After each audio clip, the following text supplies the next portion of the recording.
আসসালামু আলাইকুম ভিউয়ার্স, আশা করি সবাই ভালো আছেন।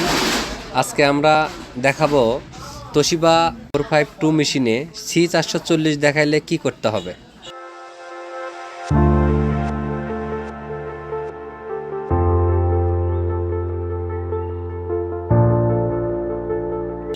মেশিনটা বন্ধ করতে হবে, বন্ধ করে নিয়ে পুনরায় নতুন করে চালু করতে হবে। চালু করার সময় 08 চেপে ধরে মেশিন অন করতে হবে। অন করার সময় মেশিনের উপরের সিগন্যালটা জ্বলে উঠবে, এক্সটেনশন বাতি জ্বলে উঠবে, তখন 08 ছেড়ে দিতে হবে।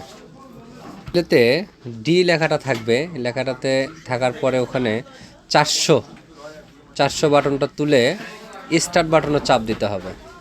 স্টার্ট বাটনে চাপ দেওয়ার পরে 9 লেখা থাকবে বা 0 লেখা থাকবে, ওইটাকে ছিতে চাপ দিয়ে 0 তুলতে হবে। 0 তুলে এন্টার বাটন প্রেস করতে হবে। এন্টার বাটন প্রেস করার পরে আবার মেশিনটা বন্ধ করে আবার চালু করবেন।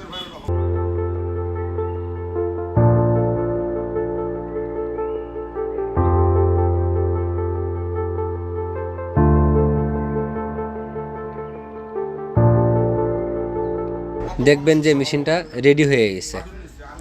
এখন আপনারা প্রিন্ট করতে পারবেন। C440 দেখালে 452 450 মেশিনে এরকম সিস্টেমে আমাদের ভিডিও দেখে কাজ করলেই হয়ে যাবে।